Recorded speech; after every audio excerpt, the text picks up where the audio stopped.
Sejam bem-vindos à nossa palestra de hoje, que vamos ter que a transmitir desta forma por via da pandemia de Covid-19, mas não queremos deixar de continuar a fazer tudo o que seja possível para divulgarmos a doutrina espírita.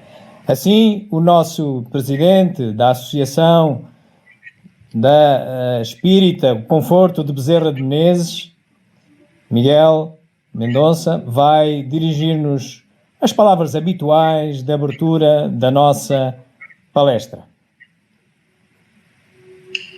Boa noite a todos. Cumprimentar todo o pessoal que nos está ouvindo, vendo, em especial os trabalhadores desta casa, que tanto têm ajudado e colaborado no caminho que estamos a seguir. Queremos iniciar esta palestra, como sempre se faz, com uma oração, uma prece, que vou proferir. Estou só, como todos os meus amigos e colaboradores da casa devem estar. Vamos entrar em meditação, vamos nos unir e ligar ao Pai. Meu Deus, meu Senhor, Pai de infinita misericórdia, aqui estamos de novo, Senhor, com a Tua permissão, para seguirmos na nossa caminhada, tentando a nossa evolução. Estamos aqui, Pai, para Te agradecer, para Te continuar a pedir, mas sobretudo para Te louvar, Senhor. Louvar por tudo que és, louvar por tudo que fazes, louvar porque és único, louvar porque és amor, louvar porque és a paz. Senhor, muito temos que Te agradecer. Em especial, agradecer-Te a vida que nos deste. Se algo somos, a Ti te devemos, Senhor. E queremos seguir os Teus passos. Ora, nós, fracos que ainda somos, fugimos do caminho, arranjamos curvas, arranjamos problemas, arranjamos complicações. E é nisso que queremos pedir, Senhor, que nos dês força para que podermos combater os nossos erros. Podemos combater a nossa maldade, o nosso egoísmo, a nossa vaidade. E pedir que possamos cada vez mais ser simples, ser amigos do nosso irmão, já que é muito difícil sermos, de facto, como Tu nos pediste, amar o nosso inimigo, ao menos que nós saibamos compreendê-lo e que possamos ajudar. Pedimos por esta casa, por todos aqueles que precisam dela, por todos aqueles que vêm até aqui pedindo ajuda e socorro. Pedimos por toda a humanidade, em especial, Senhor, que lembres da praga que nos apoquenta, daquilo que está acontecendo ao mundo. Embora nós possamos pensar que isto não é mais do que um aviso para que todos nós saibamos aquilo que estávamos a fazer ao planeta, para que os grandes e responsáveis deste mundo possam ter recebido uma lição. Já foi em outros tempos, podemos lembrar da praga dos gafanhotos e outras assim. Muitas pragas têm vindo até nós, mas o homem não tem visto com bons olhos. Esperamos que seja desta vez.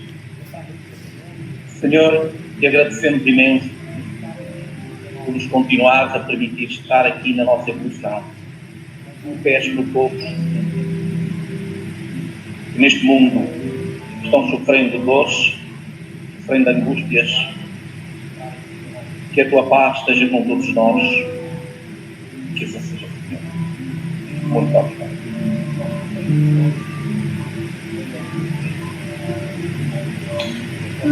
Obrigado, João. A palestra vai ser dirigida hoje pelo nosso amigo João, como é hábito e costume. Vossa vez, agora estas quintas-feiras vão ser entregues ao João, uma vez que não nos podemos reunir aqui. Possivelmente uma ou outra nós vamos tentar fazê-la daqui própria, com colaboração do João, e vai ser feita daqui. Esperamos que isto se passe breve, e eu sei que, em especial, o pessoal está faminto de estar aqui, de nos unirmos de novo, mas isso não depende de nós. Por isso, espero que todos tenham um bocadinho de tempo, ou se calhar até muito, para continuar o estudo. Vão-nos entregando algo que seja útil para nós analisarmos quem de facto está ou não está a trabalhar. E um abraço a todos, em qualquer dia. João, a palestra é tua, aguardo. Muito obrigado, Miguel. Boa noite, meus amigos. Vamos tentar que esta palestra seja o mais possível bem transmitida, mas, como sabeis, dependemos muito de problemas técnicos. Um dos problemas que me parece estar neste momento a aparecer é alguma dificuldade em o ecrã mostrar os melhores gráficos, mas nós estamos a fazer uma outra gravação e, pelo menos no YouTube, após esta gravação em direto, nós publicaremos a palestra como habitualmente e terão a oportunidade de algum gráfico que agora não saia da melhor maneira, poderemos depois no YouTube vê-lo melhor. Por isso mesmo eu tive neste momento temporariamente que remover a imagem do Miguel, mas o Miguel está connosco, apenas para tentar rentabilizar maior custo. Bom, meus amigos, a palestra de hoje é sobre a lei moral do amor, justiça e caridade. A lei maior, digamos assim. Vamos tentar pôr o ecrã em ponto grande para ver se conseguimos ver melhor.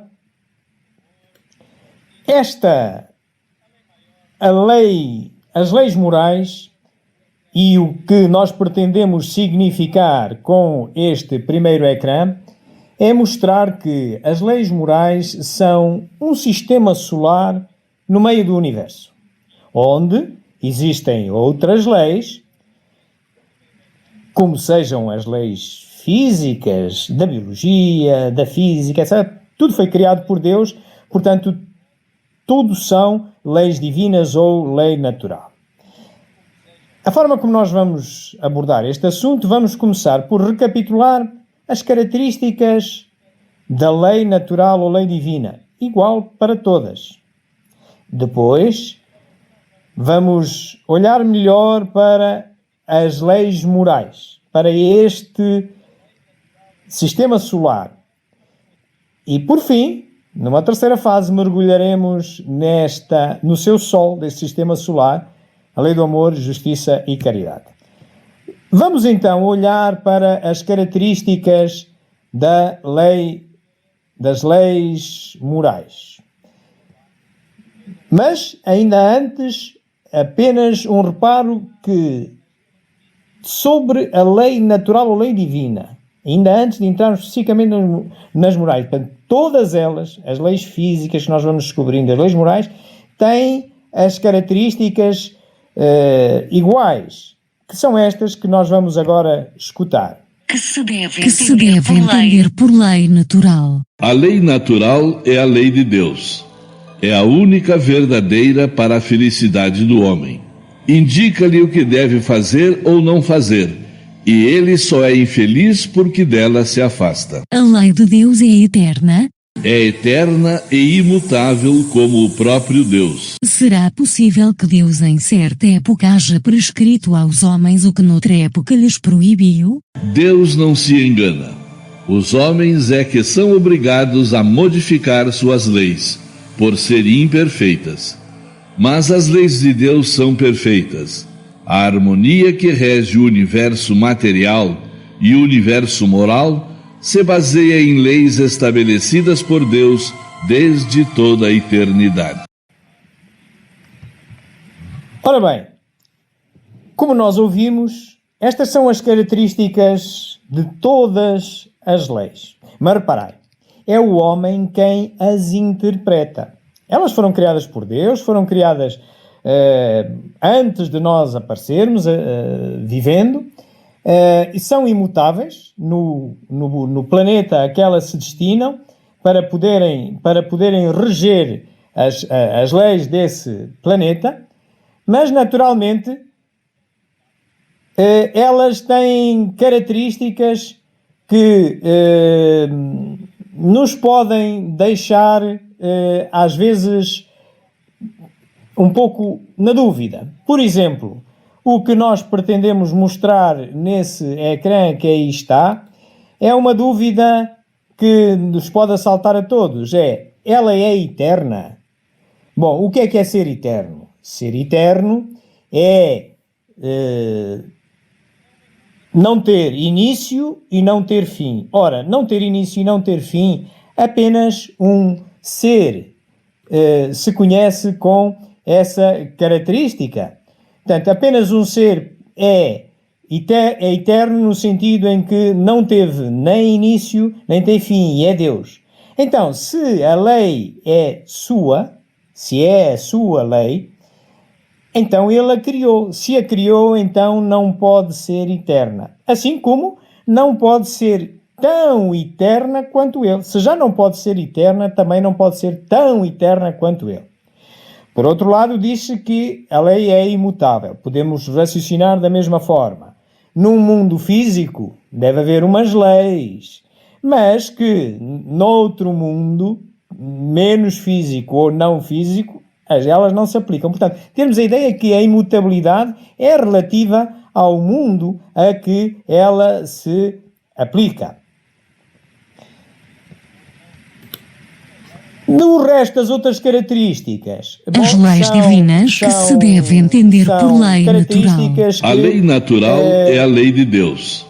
É a única verdadeira para a felicidade do homem. Indica-lhe o que deve fazer ou não fazer. A lei de Deus foi criada desta forma. É adequada ao mundo em que está e nós é que temos a obrigação de a entender e perceber como é que ela afinal é.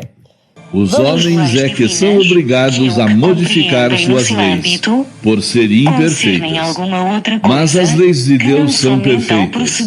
A harmonia que rege o universo material e o universo moral. As leis divinas, que é o que compreendem no seu âmbito, concernem alguma outra coisa, que não somente ao procedimento moral. Todas as leis da natureza são leis divinas, visto que Deus é o autor de todas as coisas. O sábio estuda as leis da matéria. O homem de bem estuda e pratica as leis da alma. Estuda e pratica as leis da alma.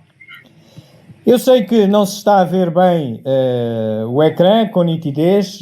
São problemas de internet que não estamos a conseguir resolver, mas por isso, aqui neste ecrã, o que vocês encontram à esquerda é um conjunto solar relativo a leis físicas, em que quem as estuda são os cientistas, portanto, mas são leis divinas.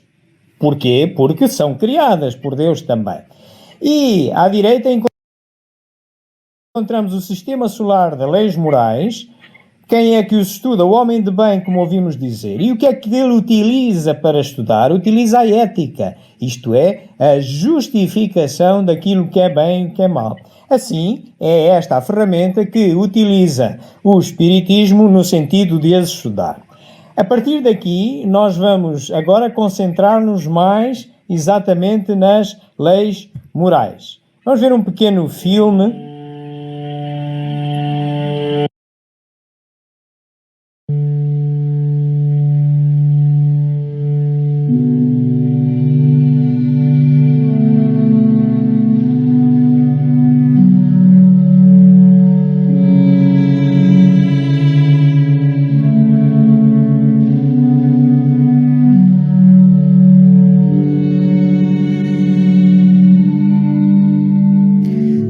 de todos os tempos as leis morais da vida, estabelecidas pelo Supremo Pai. Invioláveis, constituem o roteiro de felicidade pelo rumo evolutivo, impondo-se, paulatinamente, à inteligência humana, achando-se estabelecidas nas bases da harmonia perfeita em que se equilibra a criação. Reveladas através dos tempos, a pouco e pouco, não se submetem às injunções transitórias das paixões humanas que sempre desejaram padronizá-las ao próprio talante, submetendo-as às torpes determinações. Inspiradas a humanidade pelas forças vivas da natureza desde os dias do homem primitivo, passaram a construir a ética religiosa superior de todos os povos e de todas as nações. Portanto, o que acabamos de ouvir é exatamente que o interesse das leis morais é um interesse do homem, independentemente da sua religião, se tiver, da sua corrente espiritualista. Aliás, são exatamente as correntes espiritualistas quem se debruça exatamente por estas questões da lei de Deus, do bem proceder, visando o progresso do homem. A partir daqui vamos mergulhar mais propriamente nas leis morais. Diz-nos o Livro dos Espíritos, e neste ecrã que aí está, é um ecrã que tem escrito origem, conhecimento, e diz que todos trazemos a lei programada em nós. Isto é, vem na nossa consciência. Todos nós, quando nos debatemos com um problema que possa ser novo para nós, nós sentimos uma vozinha cá dentro que nos aponta, vai por ali ou vai por acolá, pensa bem. Portanto, é a nossa consciência a falar, como nós costumamos dizer. Portanto, todos nós vimos equipados com esta consciência. Vimos, mesmo aqueles que não têm nenhuma religião, nem creem em Deus, vêm também equipados desta forma. E claro que ela vai-se apurando ao longo das encarnações. Portanto, à medida que nós vamos cumprindo encarnações, e porque o motivo das encarnações é o progresso do homem, assim nós vamos melhorando essa sensação do bem proceder e do mal proceder, vem estando mais apurada. Por outro lado, que definição se pode dar de moral? A moral é a regra de bem proceder, isto é, de distinguir o bem do mal. Funda-se na observância da lei de Deus. O homem procede bem quando faz tudo pelo bem de todos, porque então cumpre a lei de Deus. Neste ecrã, que tem por título O Bem e o Mal, o que eu sublinhava e daquilo que já ouvimos é uma parte final da resposta à pergunta 629 do Livro dos Espíritos, que diz assim: a moral funda-se na observância da lei de Deus. Ora bem, então se algo se funda, então algo baseia-se noutra coisa. Então quer dizer que a moral é um produto. Portanto, é um produto de quê? Então, se nós tivermos a lei, ele diz que baseia-se, funda-se na observância da lei de Deus. Portanto, se nós tivermos a lei, o que é que significa observar uma lei? Observar uma lei significa utilizar a inteligência, lê-la, interpretá-la e sacar dela algumas orientações de bem proceder para o nosso dia-a-dia. As tais orientações ético-morais, as tais orientações morais. Ora bem, o processo de pensar nelas é um processo ético, por isso se diz ético-moral. É justificando o que é bem e o que é mal, assim nós deduzimos uma orientação ética. Uma orientação moral, perdão. Estamos, pois, a ver que a moral, como produto do homem, uma orientação moral, primeiro, pode não ser a melhor, porque se depende da inteligência do homem, e a inteligência do homem não é perfeita, está em permanente progresso, pode, em determinada altura, pensar que é bem e, noutra altura, chegar a uma verdade melhor. Então, tem um bocadinho a ver, a moral tem um bocadinho a ver com os costumes. É bem proceder numa determinada sociedade, é bem proceder num determinado tempo, já não é noutro. Vamos, pois, olhar bem para as diferenças entre moral e ética e ver exatamente como é que o espiritismo funciona. Funciona acolhendo a ética ou filosofia moral no sentido de justificar o bem proceder. Vamos utilizar um caso que vem no Livro dos Espíritos sobre a pena de morte. Vamos escutar esta Como pergunta se pode 630. distinguir o bem do mal? O bem é tudo o que é conforme à lei de Deus, e o mal é tudo o que dela se afasta. Assim, fazer o bem é proceder de acordo com a lei de Deus. Fazer o mal é infringir essa lei. Ora bem, e eu agora perguntava, a pena de morte afinal é moral ou imoral? E para isso mostrava-vos este mapa que aqui temos, este mapa mundi. Neste mapa mundi vocês verificarão que há uma série de países onde nós nos incluímos, que estão a azul, onde a pena de morte é já considerada imoral. Isto é, já não é bem proceder um juiz atribuir a pena de morte, mandar matar, um assassino que se provou em tribunal que matou outro. Mas, à data de hoje, e olhando para os países a vermelho, nesses países é julgado bem proceder que um juiz mande matar um assassino que se provou que matou outro. Ora bem, então, e se, por exemplo, aqui nos Estados Unidos, no estado do Texas, um juiz que aí é bem proceder mandar matar um assassino de outro, que se provou outro, se viesse aqui para Portugal, então deixaria de achar que é bem proceder? O espiritismo não se pode reger por isso. Por isso, nesta questão, a resposta seria, bom, ela é moral e imoral, dependendo do local e do tempo. Depende dos costumes sociais. Okay?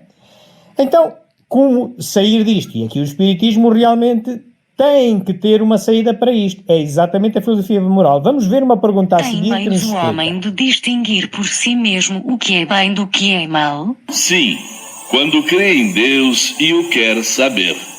Deus lhe deu a inteligência para distinguir um do outro. Então, se nós perguntarmos se a pena de morte é ética, pois então ela é antiética em qualquer lugar, mesmo naqueles em que ela é julgada moral. Bom, mas isso então, mas porquê? Tal como diz esta pergunta, Deus deu-nos a inteligência para nós distinguirmos o bem do mal. Então, nós temos que justificar porque é que é. Bom, um silogismo simples é este que nós aqui temos, que dificilmente se lerá aí, mas é: o homem é imperfeito. E é imperfeito em todos os lugares da Terra. Ora, se é imperfeito, pode errar. Se pode errar, não pode atribuir penas irreversíveis. Isto é, o juiz, se tiver mandado o criminoso para a cadeia, dando-lhe uma pena de prisão longa, se em algum momento se verificar que se enganou, e já não é a primeira vez que isso acontece, pode mandá-lo retirar da cadeia, restituir-lhe à sociedade civil, indemnizá-lo, etc. E pronto, não, pelo menos não lhe retirou a vida. Porque se lhe tiver retirado a vida, como é que agora emenda a mão? Portanto, sendo o homem imperfeito, não pode atribuir penas irreversíveis. Embora no tempo de Kardec ainda a filosofia não estivesse desenvolvida ao ponto que está hoje, e hoje se considera como filosofia moral, que Kardec dizia que o espiritismo é uma filosofia moral, que hoje já se considera que a ética é sinónimo de filosofia moral, ele acaba por dar a resposta. Reparai na pergunta 730. A pena de morte desaparecerá incontestavelmente e a sua supressão assinalará um progresso da humanidade. Quando os homens estiverem mais esclarecidos, a pena de morte será completamente abolida na Terra. Os homens não terão mais necessidade de ser julgados pelos homens. Portanto, aqui temos Kardec dizendo exatamente que a pena de morte irá ser abolida com o progresso do homem e não necessitará no futuro de ser mais julgado pelo homem por causa destes julgamentos imperfeitos. Portanto, isto, o espiritismo, como é que funciona? Funciona exatamente pautando-se pela ética, justificando o que é bem proceder e o que é mal proceder, e pela justificação do que é bem ou do que é mal, aponta justificadamente o comportamento correto. A partir daí, nós estamos em condições de implementar, pela nossa conduta, pelo que nós dizemos aos nossos amigos, aos nossos filhos em família, justificadamente, implementando regras de conduta moral. Porquê? Porque o mal é sempre o mal, mesmo que todos o pratiquem. E o bem nunca deixa de o ser, mesmo que ninguém o pratique. Estão a ver, meus amigos? Portanto, a história de que toda a gente faz não pode ser justificação para o espírita. Temos que raciocinar. Às vezes perguntam-me, bom, mas isto não haverá aí uma forma mais fácil de nós nos podermos reger? Eu costumo recomendar uma metáfora da moeda de euro. Temos aí à direita as duas faces da moeda de euro. Na de cima está escrito sociedade. Na outra está escrito natureza. E na face da sociedade há duas regras que o Livro dos Espíritos nos aponta para lidarmos uns com os outros. Enquanto na face da natureza apenas há uma regra. Na face da sociedade, e é por haver duas orientações, que eu sublinho a diferença do metal. Temos qualquer moeda, tem uma parte interior, digamos que de prata, e uma parte exterior de ouro. A de ouro é a mais difícil de cumprir. Vamos ver porquê. Jesus vos disse: vede o que gostaríeis que vos fizessem ou não vos fizessem. Tudo se resume nisso. Não vos enganareis. Bastará que o homem não pratique o mal? Não.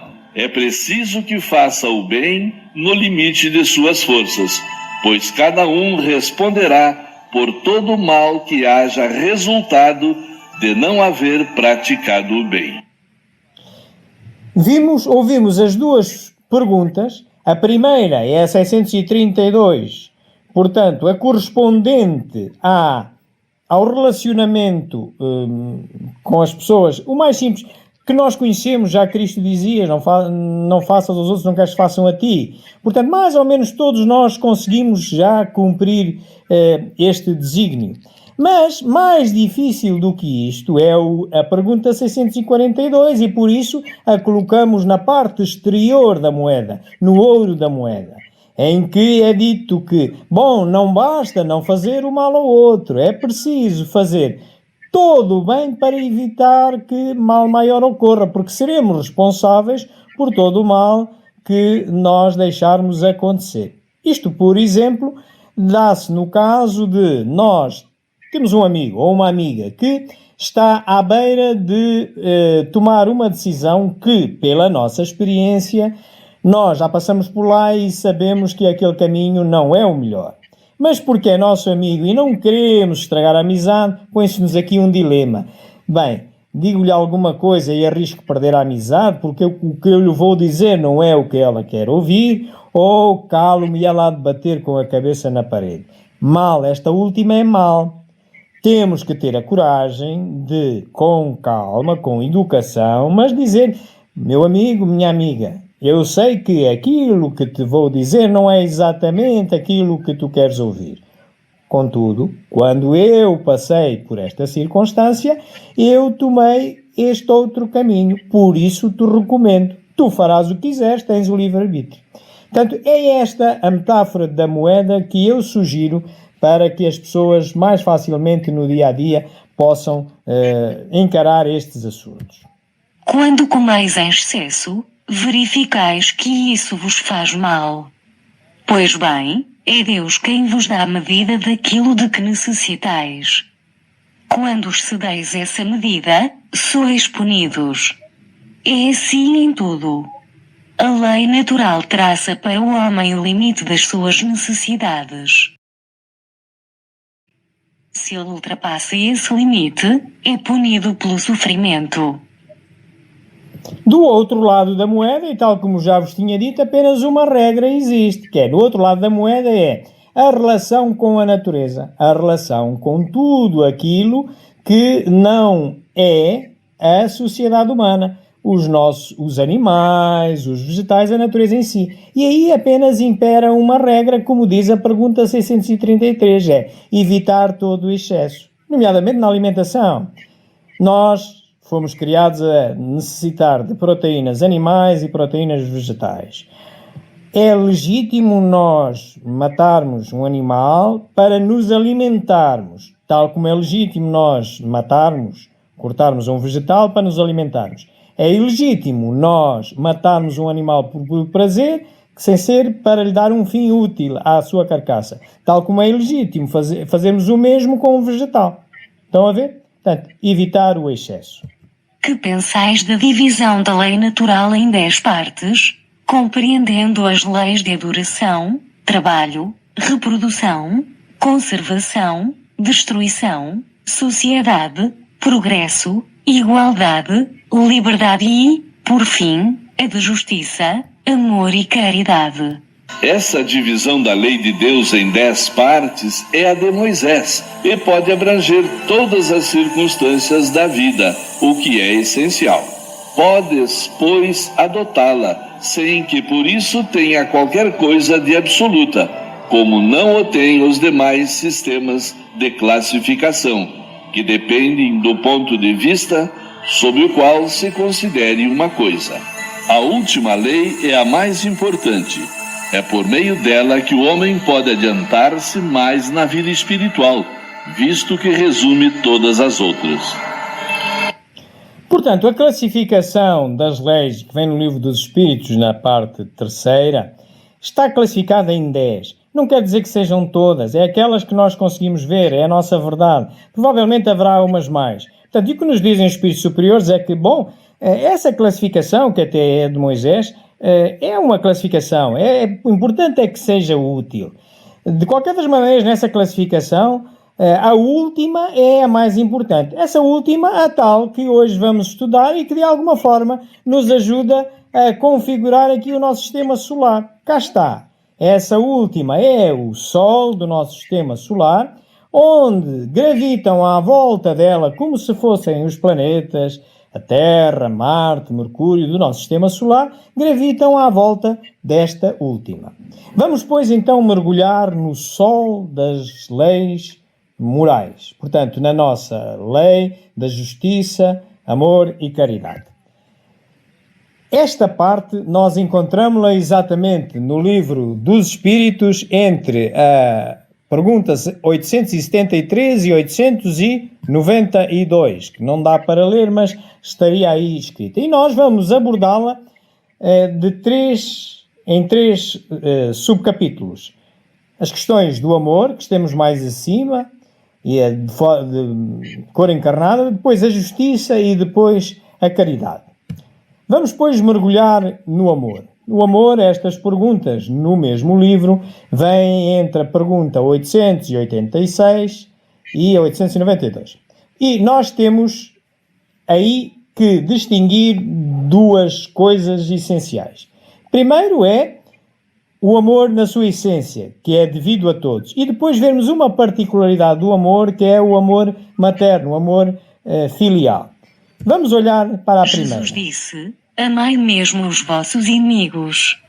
Ora, o amor aos inimigos não será contrário às nossas tendências naturais e a inimizade não proverá de uma falta de simpatia entre os espíritos? Sem dúvida, não se pode ter pelos inimigos um amor terno e apaixonado.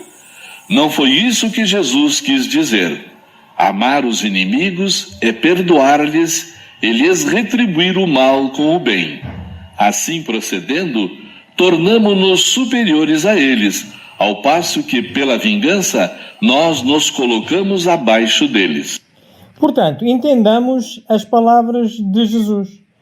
O que Jesus diz e depois também acrescenta é perdoar 70 vezes 7. Isto é, realmente, ao nosso inimigo é difícil nós termos por ele os mesmos sentimentos que temos por um amigo. Mas o importante é não lhe retribuir na mesma moeda e dar-lhe sempre a possibilidade de ele se retratar e refazer a amizade conosco. É uma questão de tempo até de voltar a ser nosso amigo. Portanto, nós estamos todos aqui votados para a harmonia. Foi assim que Deus nos criou. Na parte particular do amor materno e filial, que é uma parte particular, toda a gente apercebe-se que a ligação que nos une aos nossos filhos ou aos nossos pais é uma ligação incondicional. É diferente daquele amor que podemos dedicar aos nossos amigos ou até ao nosso cônjuge. Vamos olhar para isso sob 3 prismas: a virtude, os ódios entre as famílias e os desgostos. Vamos começar pela virtude, mais acima.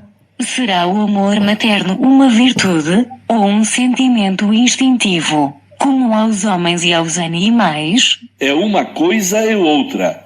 A natureza deu à mãe o amor pelos filhos no interesse da conservação deles.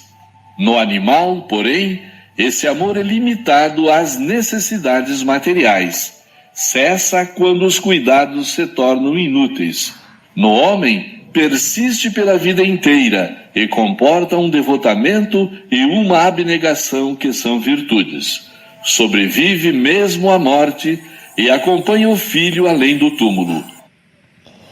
À medida que o princípio inteligente se desenvolve e a nossa inteligência é princípio inteligente, mas mais avançado do que os animais que só têm um instinto. Por certo, há milhares, milhões de anos, por certo, já animamos corpos de animais em que tínhamos um instinto. Mas tal como progride o princípio material, também progride o princípio inteligente. E quando chega a estes estadios em que nós nos encontramos, em que o princípio material chega à inteligência, aqui nota-se uma diferença e a gente vê bem pelos animais que estão à nossa volta, mesmo os animais domésticos, que abandonam os seus filhos passado um tempo. Mas nós não. Nós temos uma incondicionalidade para com os nossos filhos e esses afetos chegam a manter-se para além da morte. Portanto, é uma virtude associada ao homem, à sua inteligência, enquanto nos animais é instintivo, é mais regulado para a sua sobrevivência. Sendo natural o amor materno, como é que há mães que odeiam os filhos e, não raro, desde a infância destes? Algumas vezes é uma prova escolhida pelo espírito do filho, ou uma expiação se ele mesmo foi mau pai ou mãe perversa, ou mau filho em outra existência. Quando nós deparamos e acabamos, pelo menos ouvimos falar que há ódios dentro de famílias e nós nos surpreendemos com isso, bom, realmente são provas porque têm que passar aqueles seres. Costuma-se dizer que na família consanguínea costumam coabitar os piores inimigos do passado para se poderem reajustar. Portanto, são as provas e as expiações que aqueles entes têm que passar. E porquê é que a gente pergunta, mas está-me a acontecer a mim? Porque, bom, provavelmente também porque eu fui ou mau pai ou mau filho numa encarnação anterior. E tenho que sofrer um processo de ajuste com estes seres que agora aqui aparecem consanguineamente na minha família. Quando os filhos causam desgostos aos pais, não têm os pais desculpa para não lhes dispensarem a devida ternura. Não, porque é um encargo que lhes é confiado e a missão deles consiste em se esforçarem por encaminhar os filhos para o bem. Ademais, esses desgostos resultam frequentemente dos maus hábitos que os pais deixaram que seus filhos tomassem desde o berço. Estes desgostos que os filhos causam aos pais não podem justificar o abandono dos filhos. Quando nós aceitamos vir para uma determinada encarnação, também aceitamos ter na família consanguínea aqueles seres, provavelmente os piores inimigos do passado, mas para nós nos ajustarmos. Portanto, serve um princípio maior do que o simples desconforto que nos causa o nosso filho ou a nossa filha estar permanentemente a causar-nos desgosto. Portanto, há uma incondicionalidade e nenhum pai nem nenhuma mãe deve utilizar como justificação para abandonar os seus filhos esses desgostos. Deus é justo, pelo que aquilo que nós sofremos só pode vir de nós próprios. Não é Deus que decidiu escolher agora tu para te sacrificar e dar-te um filho problema e aquele não. Não é possível. Vem de nós. Portanto, e nós, se queremos aproveitar a encarnação para progredir, porque a reencarnação é para o progresso, temos que cumprir a tarefa que assumimos, a da paternidade, incondicionalmente. Claro que o filho também está a colher para si próprio, para outra encarnação, aquilo que está a fazer aos pais, mas o progresso é individual e cada um responderá pelos seus atos. Avancemos agora, isto eram as questões do amor, avancemos agora para as questões da justiça, dos direitos naturais. Naturalmente, veremos de forma geral os direitos, o que é que diz a lei moral sobre isso, as várias visões que às vezes há dissensões sobre essas questões, também os temas da igualdade, o direito de propriedade em particular, que somos mais sensíveis a isto. Vamos começar pelas questões gerais. O sentimento da justiça está na natureza ou é resultado de ideias adquiridas? Está de tal modo na natureza que vos revoltais à simples ideia de uma injustiça. Sem dúvida, o progresso moral desenvolve esse sentimento, mas não o dá. Deus o pôs no coração do homem. Eis porque encontrais frequentemente em homens simples e incultos noções mais exatas da justiça do que entre pessoas de muito saber.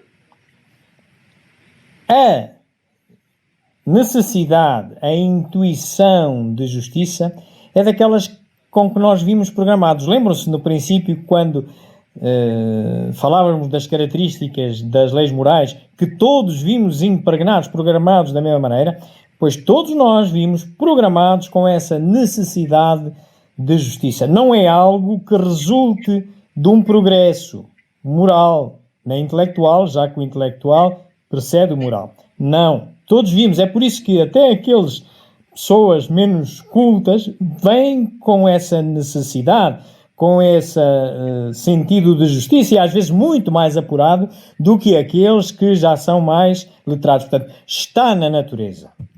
Sendo a justiça uma lei da natureza, como se explica que os homens a entendam de modos tão diferentes, considerando um justo o que a outros parece injusto? É porque, em geral, se misturam paixões que alteram esse sentimento, como acontece com a maior parte dos outros sentimentos naturais, fazendo que os homens vejam as coisas sob um falso ponto de vista. É característica da natureza humana. Todos nós, de certeza, já numa conversa mais ou menos animada, discussão ou não, sobre os caminhos a seguir na vida, o bem ou o mal proceder, todos nós já nos demos conta que o nosso interlocutor muitas vezes tem uma ideia diferente da nossa. A que é que se deve isso? Devem-se às paixões. Se já há uma dificuldade em apreender a realidade, nós não conseguimos apreender a realidade, falta-nos perfeição para isso, nós só vemos da realidade uma verdade, que é a função do nosso conhecimento e daquilo com o objetivo com que nós queremos estudar aquela realidade. Mas claro, se deixarmos ainda influir as paixões, quantas vezes a gente se apaixona pela nossa verdade e quer impô-la a todo vapor, a gente fica cego e então temos visões diferentes daquilo que devia ser único, era o sentido de justiça. Qual a base da justiça, segundo a lei natural? O Cristo vos disse: desejai para os outros o que quereríeis para vós mesmos. Deus imprimiu no coração do homem a regra da verdadeira justiça.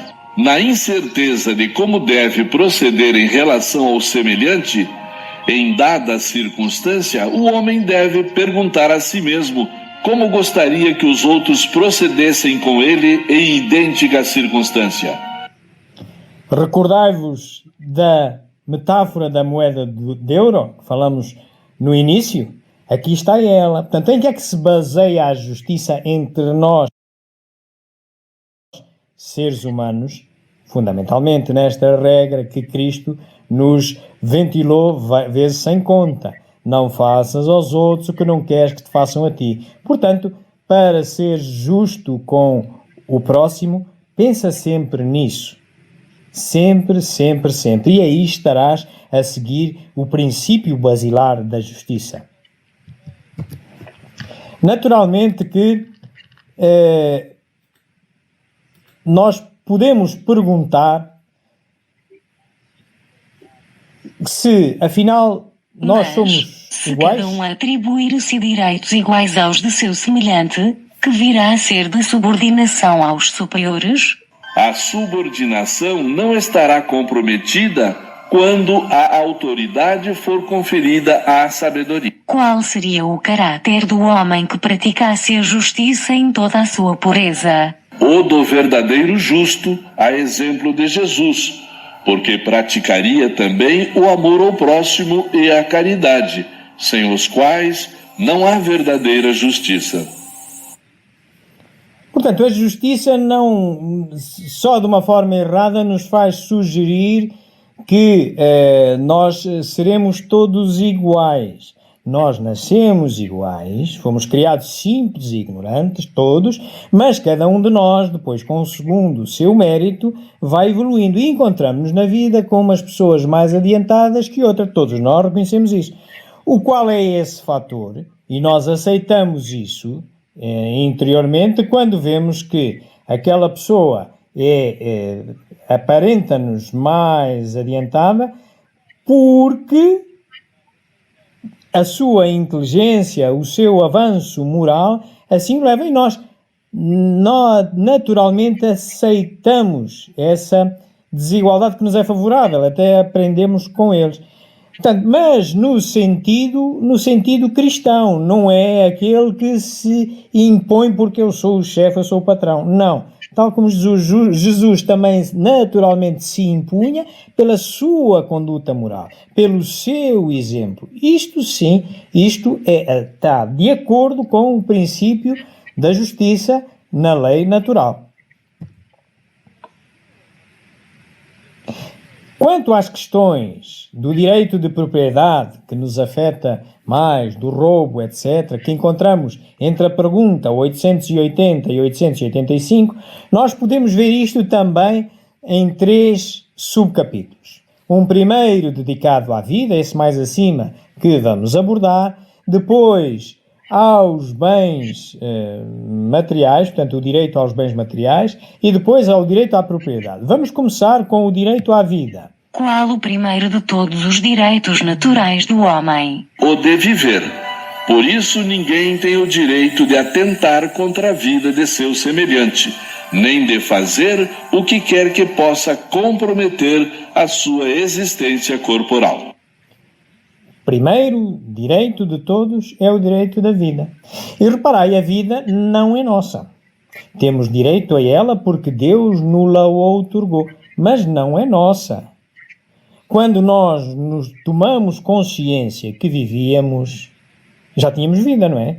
É uma função da vida a consciência. Então, se nós já tínhamos vida, onde é que nós fomos adquirir a vida? Aquilo que é nosso é aquilo que nós adquirimos, seja porque compramos, seja porque nos formamos pelo nosso esforço, mas não, nós nascemos e damos conta que estamos conscientes. Ainda podíamos dizer, mas é o nosso pai é que nos deu a vida. Bem, como é que é? O pai deu a vida? Os pais não podem garantir quando querem ter um filho. E eles deram foi apenas o corpo. Tal como eles próprios também se deram conta que viviam. Portanto, aqui a vida é algo que está por cima do corpo, está por cima do material. Portanto, mas é algo a que nós temos o direito e é o primeiro direito. Por isso não temos nem o direito de a destruir, porque não é nossa, e se a própria vida não é nossa, como é que nós agora nos outorgamos o direito de tirar a vida ao outro? Impossível, não deve ser, é crime. É tão crime o suicídio como é o crime o homicídio. O direito de viver dá ao homem o de acumular bens que lhe permitam repousar quando não mais possa trabalhar? Sim, mas deve fazê-lo em família, como a abelha, por meio de um trabalho honesto e não acumular como um egoísta. É legítimo, é da lei de Deus, o direito de acumular bens, de forma legítima, em família, para auxiliar, não de forma egoística. Tal como a abelhinha, ele dá a metáfora da abelhinha, que trabalham todas em grupo para a comunidade. Tem o homem o direito de defender os bens que haja conseguido juntar pelo seu trabalho? Não disse Deus, não roubarás. E Jesus, dai a César o que é de César? Aquilo que o homem acumula por meio de trabalho honesto constitui legítima propriedade sua, que ele tem o direito de defender, porque a propriedade que é fruto do trabalho é um direito natural, tão sagrado quanto o de trabalhar e de viver. Vimos na resposta anterior que é um direito natural o poder acumular bens, desde que legitimamente, em família e trabalhando em conjunto como as abelhas. Agora, se é legítimo nós acumularmos bem, então também é legítimo nós defendê-los. Defendê-los desde que legitimamente adquiridos, fruto do trabalho honesto. Isso sim é um direito natural. Já não o é quando foi adquirido ilegitimamente. Isso não o é. Qual o caráter da legítima propriedade? Só é legítima a propriedade que foi adquirida sem prejuízo de outrem. A lei de amor e de justiça proíbe que se faça aos outros o que não desejaríamos que nos fizessem, condenando por isso mesmo a aquisição de bens por quaisquer meios que lhes sejam contrários. Isto é um corolário daquilo que vínhamos falando. Portanto, o que é que se considera legítima propriedade? Tudo aquilo que foi adquirido sem prejuízo de ninguém, do trabalho honesto, do direito honesto, sem prejudicar ninguém. Tudo aquilo que seja adquirido por roubo, por extorsão, com o prejuízo de alguém, não é legítimo. E agora entramos numa outra pergunta. Quais os limites? Vamos ver. Será ilimitado o direito de propriedade? Sem dúvida. Tudo o que é legitimamente adquirido constitui uma propriedade. Mas, como já dissemos, a legislação humana é imperfeita e consagra muitos direitos convencionais que a justiça natural reprova. Pergunta-se muitas vezes, então, mas eu posso ser... Há pessoas, vemos, imensamente ricas, outras imensamente pobres. Há algum limite na lei moral? Não, o único limite é a legitimidade da riqueza que se acumula. Desde que seja legítimo, não há limite. Mas notemos, meus amigos, que os bens materiais cá ficam. Mas servem a um propósito. Servem a caridade, o auxílio, o tal trabalho em família e como as abelhinhas.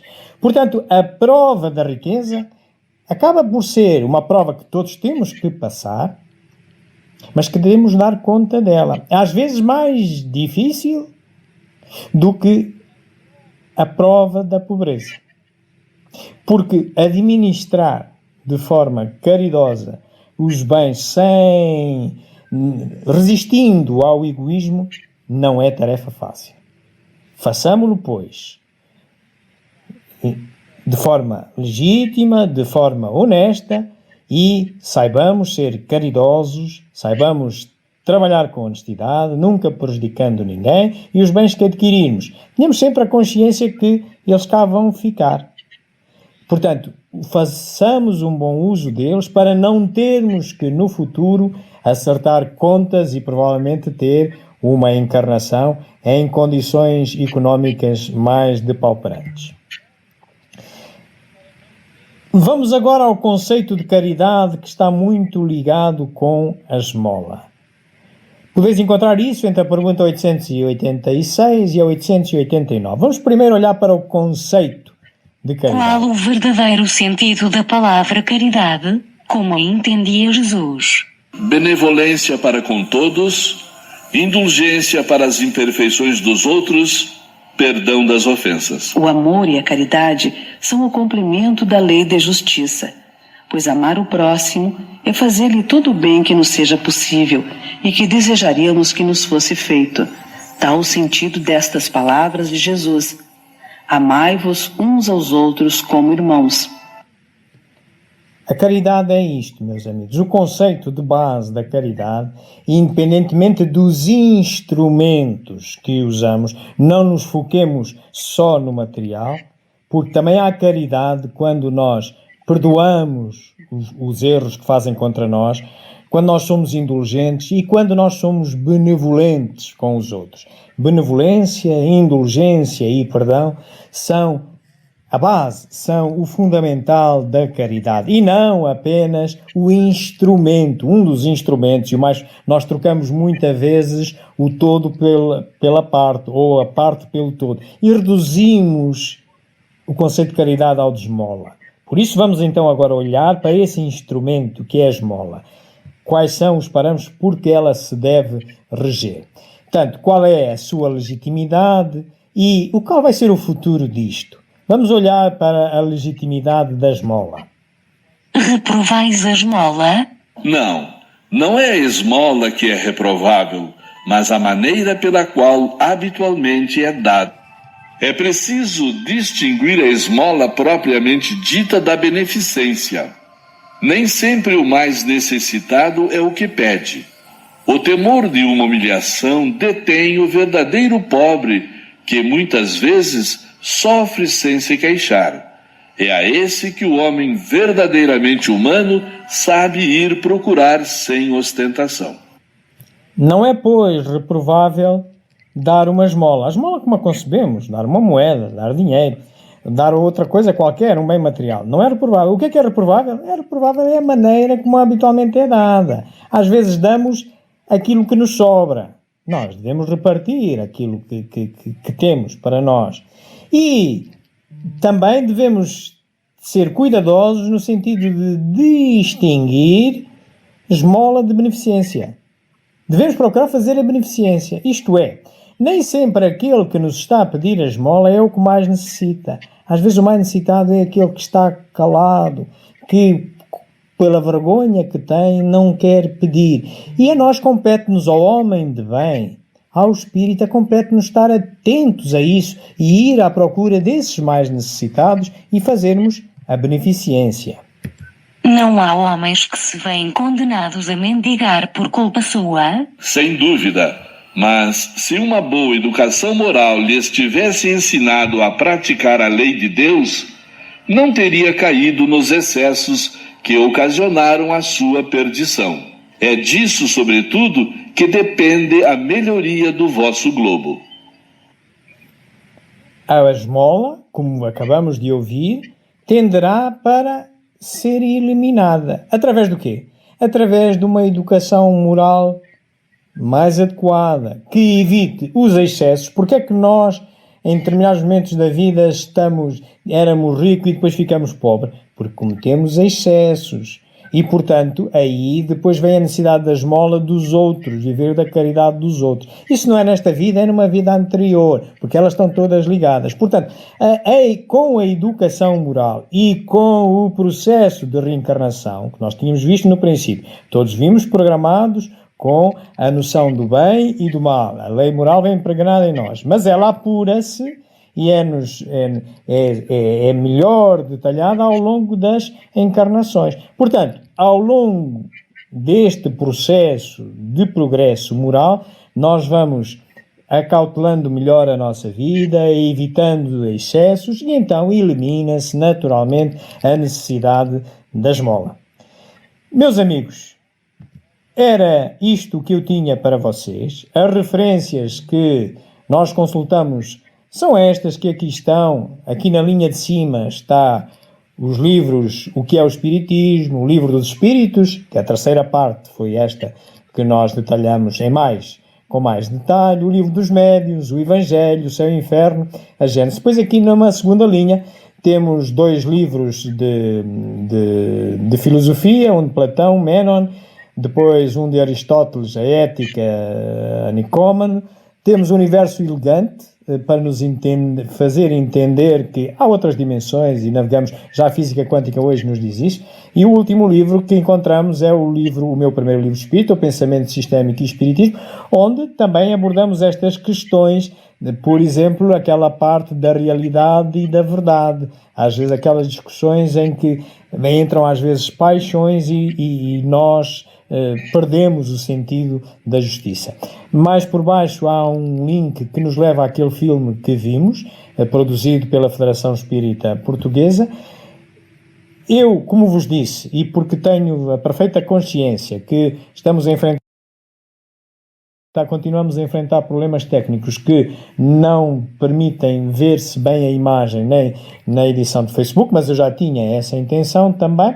Eu estou a gravar esta palestra com uma outra câmara, com outro gravador, e vou subi-la proximamente a este canal do YouTube, o Espiritismo JG, onde poderão ver com nitidez todos estes slides, exatamente com esta gravação que nós acabamos de fazer. Estarei à vossa disposição também, quer aqui no canal do Facebook, quer através deste e-mail que aqui está, que com certeza não poderão ler, mas eu leio para vocês, espiritismo.jre@gmail.com. Era isto que eu tinha para vocês. Agora eu se calhar convidava o nosso amigo Miguel para nos dizer dirigir algumas palavras, o que ele entender. Miguel, a audiência é tua. Obrigado pelo bom trabalho, como sempre nos tens apresentado.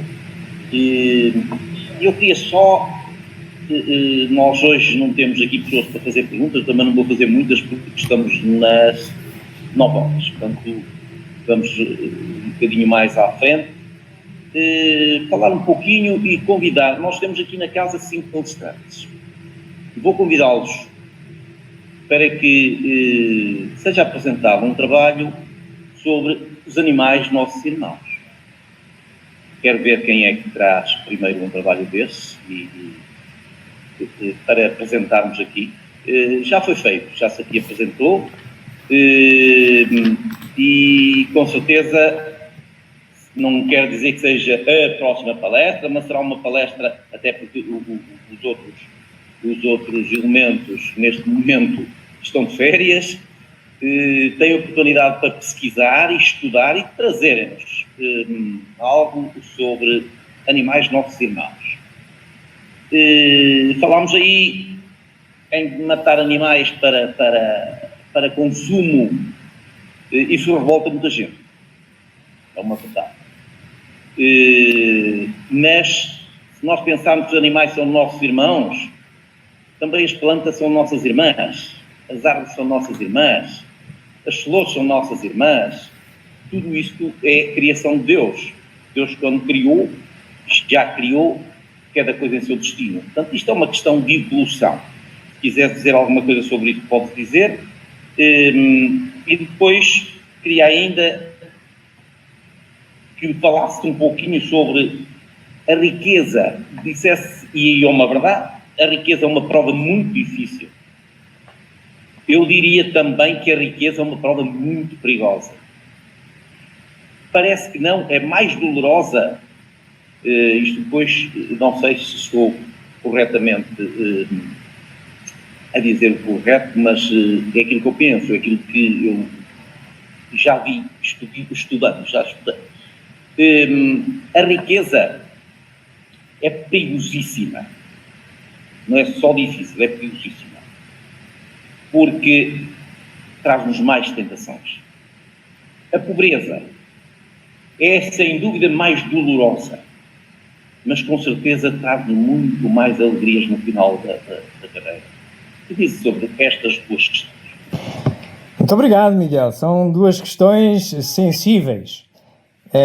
Mas realmente elas conformam, elas pertencem à natureza da nossa vida aqui neste planeta. A primeira, relacionada com a destruição. Estás a apontar um pouco para a lei moral da destruição, se a da legitimidade de matarmos animais ou matarmos as plantas para nos alimentarmos. Bem, Deus não se engana e não somos de certeza nós quem vai corrigir a mão errada de Deus. Ele é sumamente perfeito.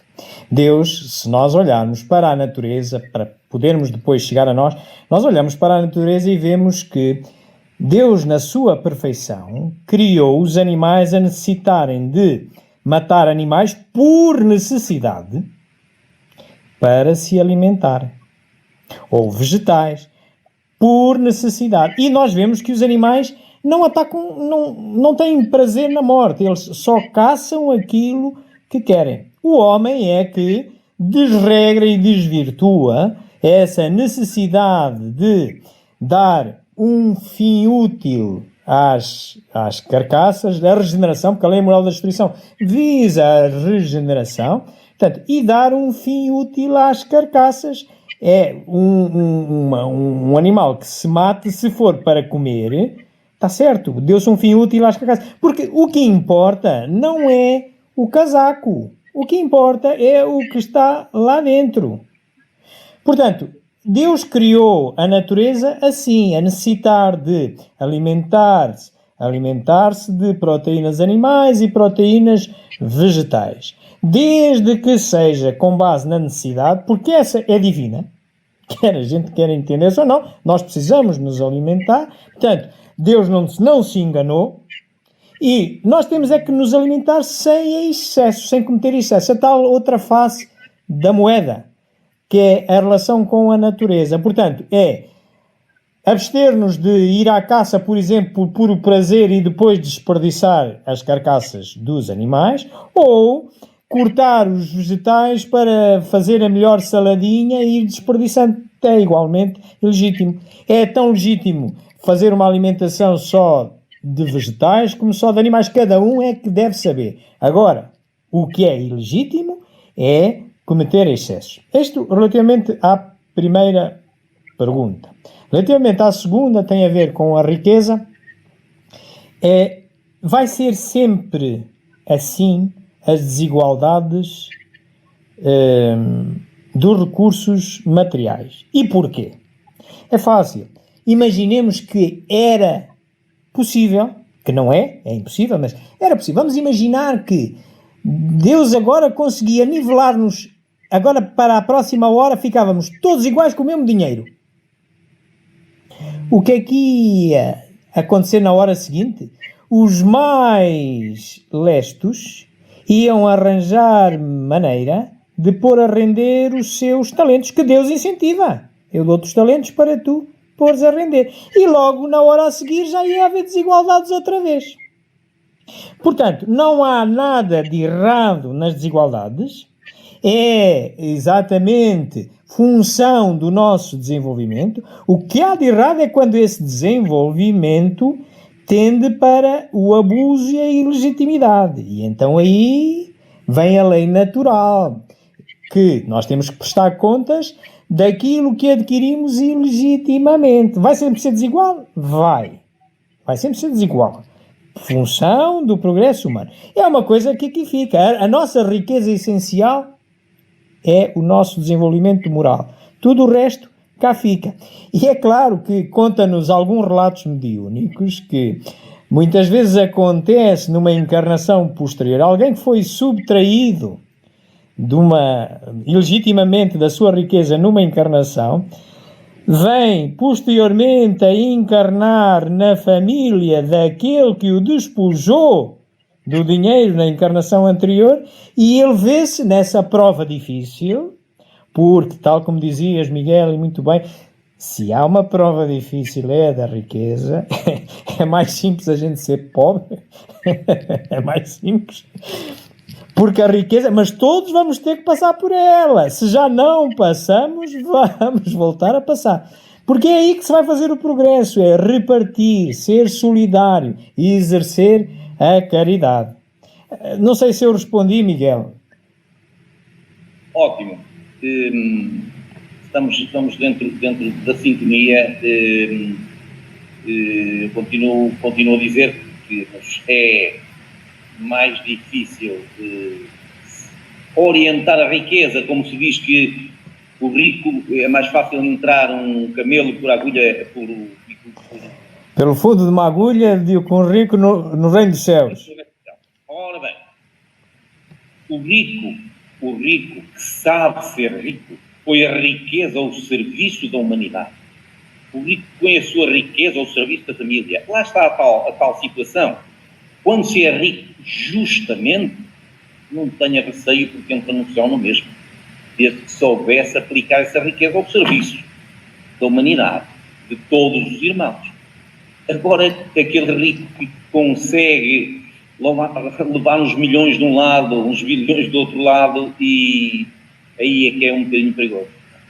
Lá voltará, para mais tarde ou mais cedo, de se resgatar deste poder.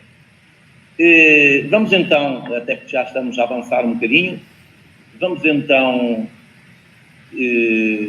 reiterar o pedido da palestra sobre animais nossos irmãos, e agora pedia e agradecia que aceitasse fazermos uma prece de encerramento do nosso dia de hoje. Com todo o gosto. Pediria agora então que se unissem a nós e levemos neste momento o nosso pensamento a Deus, ao Criador das leis naturais, das quais hoje nós estudamos uma em particular, que por acaso é o Sol para as outras. Esta lei do amor, da justiça e da caridade. Louvemos o Senhor por estes maravilhosos sistemas solares, que também são as leis físicas, as leis morais, todas elas são leis criadas por Deus e que regem o universo onde vivemos. Isso é digno de louvor. É uma imensidade e tão bem delineadas, tão imutáveis para o mundo a que elas dizem respeito, e tão antigas, e não eternas, mas criadas logo de certeza quando Deus quis criar o universo. É digno de louvor isto.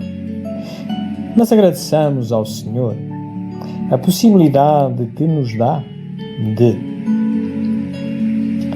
experimentarmos nesta encarnação um nível de desenvolvimento intelectual através do princípio inteligente que hoje nos permite já olhar para as leis morais, pelo menos estas, desta forma mais compreensiva, mais esclarecida, e encontrarmos o significado melhor do que apenas vinha pré-programado em todos nós.